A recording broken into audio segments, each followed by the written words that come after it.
నమస్తే, నేను మీ తేజ. ఉస్మానియా మెడికల్ కాలేజ్కి సంబంధించి ఒక స్టూడెంట్ నిన్న చనిపోవడం అయితే జరిగింది.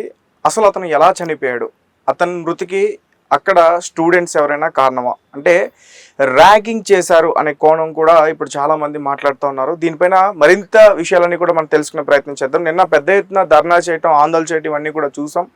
అతనికి సపోర్ట్ చేస్తున్న లీడర్స్ కావచ్చు, లేదంటే వాళ్ళ ఫ్యామిలీ మెంబర్స్ కావచ్చు. ప్రస్తుతం మనతో పాటు మాట్లాడడానికి తెలంగాణ జనసేన లీడర్ సంపత్ నాయక్ ఉన్నారు. ఆయనతో మాట్లాడదాం. సార్ నమస్తే.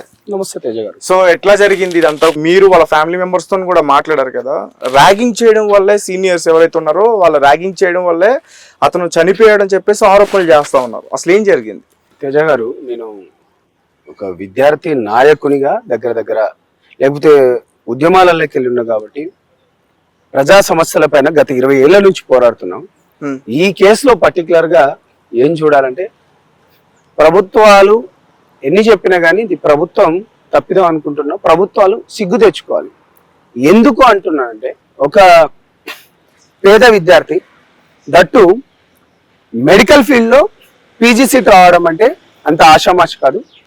ముఖ్యంగా తెలుగు రాష్ట్రాలలో ఇటు గాంధీ గాని ఇటు ఉస్మానియాల, మెయిన్ గా ఉస్మానియాల పీజీ సీట్ రావడం ఇంకా మరింత కష్టం.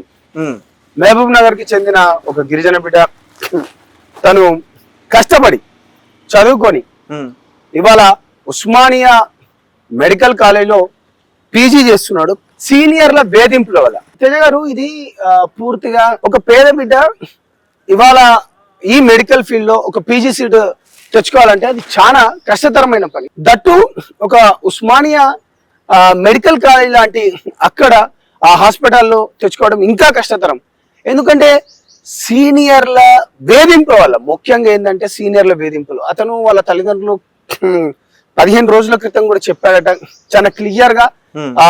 సీనియర్లు ఎవరైతే ఉన్నారో వాళ్ళ 5 పేర్లు కూడా ఆల్రెడీ మేము నిన్న పోలీసులది ఎంత వింత అంటే, కనీసం వాళ్ళ పేర్లు కూడా మేము పోనంత వరకు వాళ్ళ నేమ్స్ కూడా చేసుకోలేదు.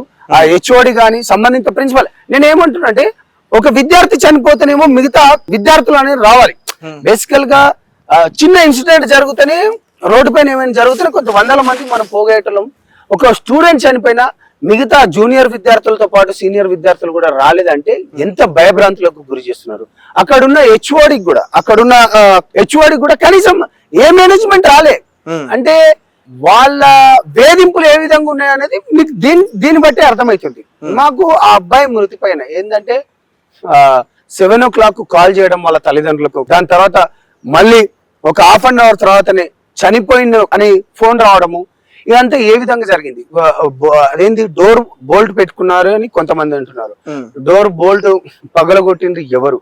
అసలు ఎట్లా పోయింది? అతను స్ట్రిప్ వేసుకున్నాడు అంటున్నాడు.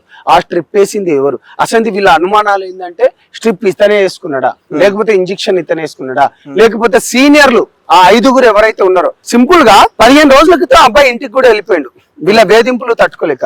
వాళ్ళ బాబాయ్ వాళ్ళ కూతురు కూడా, ఆమె నా మిగతా ఇంటర్వ్యూ ఉంటే దాన్ని చూడండి, తను చాలా క్లియర్ గా చెప్పింది.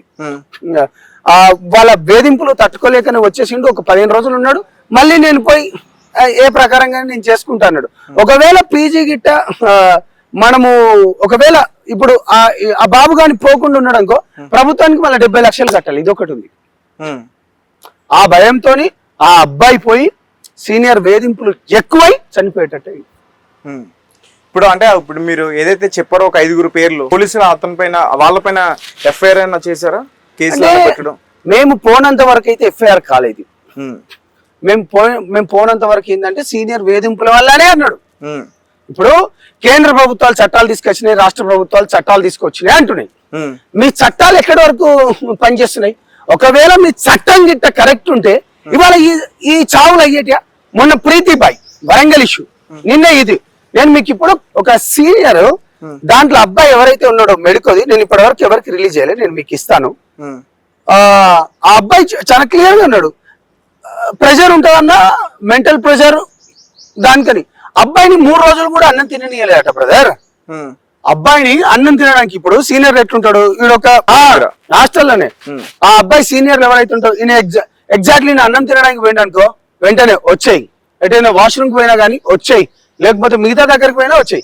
ఎందుకంటే ఇంటర్నల్ మార్క్స్ కానీ దానికి మిగతా మార్క్స్ కావాలనేది వీళ్ళ సీనియర్ చేతులను ప్రొఫెసర్ చేతులు ఉంటాయి. అక్కడేమో వాడు ప్రొఫెసర్ రాడు, వాడు ఏం చేస్తాడు వీళ్ళ సీనియర్ల పైన వేస్తాడు. ఆ సీనియర్లు కాస్త ఏమైతుంది ఈ జూనియర్ల పైన వేసేస్తారు. సో ఈ విధంగా ఉంటది కాబట్టి ఆ జూనియర్ అబ్బాయికి ఏదైతే ఉన్నదో ఈ విధంగా వేధింపులకు గురైతుంది. నిజంగా కేంద్ర రాష్ట్ర ప్రభుత్వాల చట్టాలు కానీ బలంగా ఉంటే ఈ సీనియర్ల ఒత్తిడి అనేది జూనియర్ల పైన ఉండదు. యాంటీ ర్యాగింగ్ కమిటీ అనేది కూడా ఒకటి ఉంది అంటున్నారు. యాంటీ ర్యాగింగ్ కమిటీ ఏం చేస్తున్నాడు? నిన్న ప్రిన్సిపాల్ కూడా ఏం చేస్తున్నాడు? ప్రిన్సిపాల్ కూడా తను ఏమంటుండంటే నేను దీనిపైన ఆలోచిస్తాం చూస్తాం అంటున్నాడు తప్పిస్తే గానీ మిగతాది ఏం చేయలేకపోయింది. మేము పోయిన తర్వాత క్లియర్ గా హెచ్ఓడి పైన, ప్రిన్సిపాల్ పైన, దాని తర్వాత 5 సీనియర్స్ ఎవరైతే ఉన్నో వాళ్ళందరి పైన మేము చట్టపరమైన ఎఫ్ఐఆర్ కూడా చేపించినాం. దాని తర్వాత ఎస్టీ కమిషన్ జాటోతో హుసేన్ గారికి కూడా మేము కాల్ చేసినాం. అంటే మేము పోనంత వరకు కూడా ఇప్పుడు ఒక పిటిషన్ ఇస్తే ఆ సరైన పిటిషన్ కూడా రాలేదు. సో మేము పోయిన తర్వాత పిటిషన్ చేపించేసి దాని తర్వాత ఆ లోకల్ ఎమ్మెల్యే ఎవరైతే ఉన్నారో అనిరుద్ రెడ్డి గారు అని చెప్పేసి జడ్చర్ల ఎమ్మెల్యే, ఆ అబ్బాయి మహబూబ్ నగర్ ఆయన ప్రాంతానికి చెందినాడు.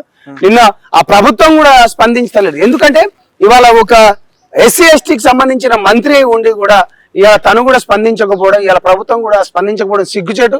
దాని తర్వాత evening 6 to 7 o'clock Anirudh Reddy గారికి మేము లైన్ లో తీసుకున్న తర్వాత తన నియోజకవర్గం కాబట్టి తన సొంత డబ్బులు ఒక 5 లక్షలు ఇస్తా అని నేను మాట ఇచ్చిండు.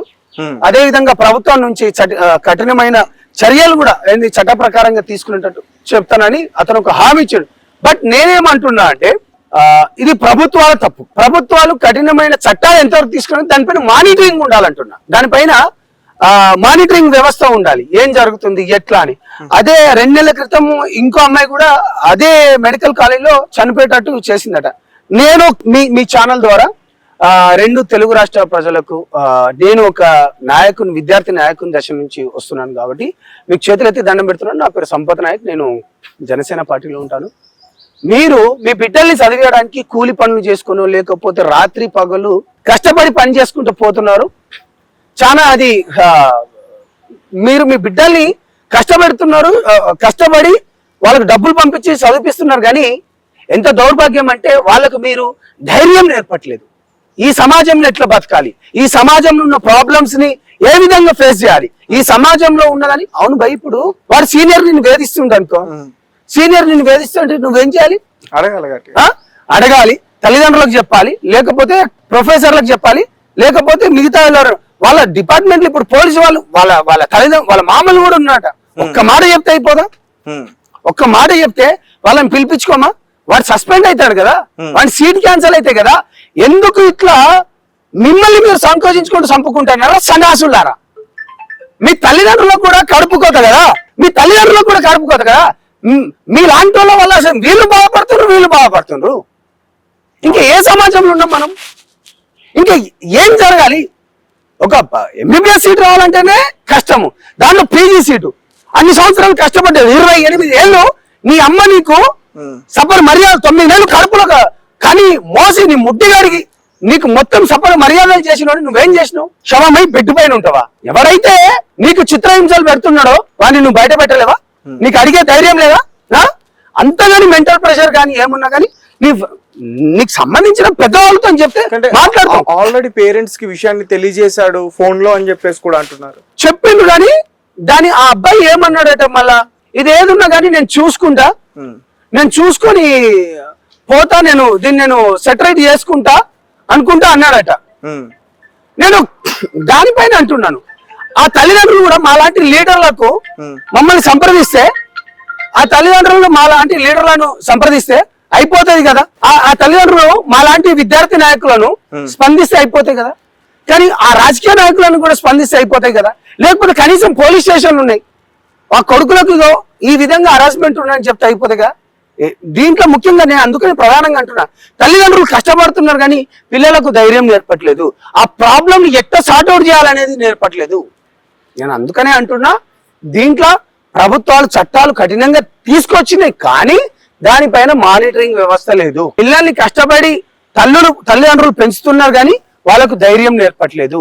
పోనీ ఆ తల్లిదండ్రులకు పిల్లలకు చెప్పినా కానీ మాలాంటి లీడర్లను లేకపోతే పోలీసు వ్యవస్థను ఏంటంటే అసలు ఈ పాటికి ఆ అబ్బాయి ఇవాళ బతికి ఒక డాక్టర్ అంటేనే మీకు తెలుసు 100,000 మందికి సేవ చేయాల్సినోడు ఇవాళ తనమై చాలించిండు.